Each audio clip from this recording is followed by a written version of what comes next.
ቻናሉ ቀዝቅዟል። ጌሙ ይቅርና ድራማው ይቀጥሉ። እውነት እንደዚህ በሉ።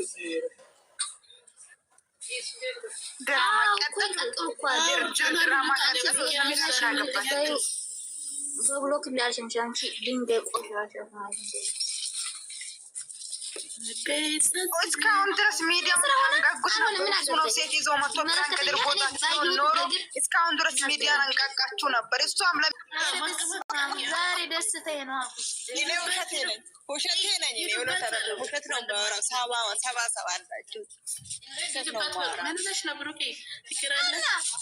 አንድ ሰው ነገ ጌሙ ሆኖ ዛሬ ወንድ ይዞ መግማማት ምን ይሉታል?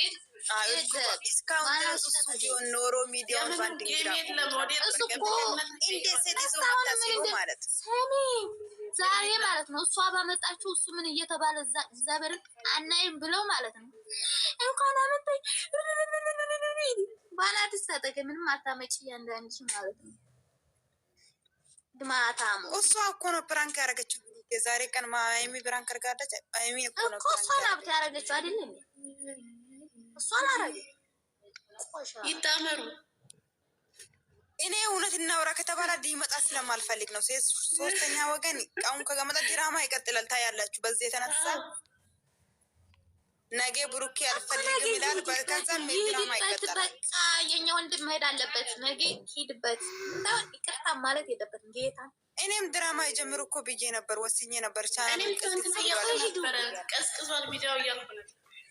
እውነት ለማለት የእሷ ራሱ ስለዛ ይበት ሲጀመር ድራማ ካልሰሩ ይህ ህዝብ ስለማያዩ ማለት ለዚህ ህዝብ ምንድን ነው ቢሰደቡ ቢዘቀዝቁ የደንቆሮ ማይ ህዝብ ድራማ ሂዱበት የሚነምሩ ወስኛለሁ። እኔ መፀኛ ደስታ ምናምን መፀኛ ወስናለች። ሂዱበት ወስኛለሁ። እኔ መፀኛ ማለት ነው። አላምንሽም ብለህ መምጣት አለብህ። አላምንሽም ለምን እኔ ሳልኖር ነው ወንድ ቤት ራውትሽን ቁምጣ ጥልቀሽ የመጣሽ ብሎ መሰገጥ አለበት። በቃ ወስኛለሁ። መሰገጥ አለብህ ወንድሜ። ወስነን እናገራለሁ። ይህ ማለት ነው ፕራንክ ነው ብለው ቶቶ ኖሮ ማለት ነው። እንትን የት ነበር ላላ ቅዱስ ወንድም ቅዱስ አልጠረጥሯት ሲጀመር ቅዱስ ፈርቶ ነበር ምናምን። ተው ማነው ወንድሟ? ባናሽ ተተቀየቱ ቅዱስ ነው። ባለፈው እሱ ለድራም ልጁ ራሱ ማውራት አያውቅበትም። ተውት። ማውራት ራሱ አያውቅም። እሱ ቀርቶ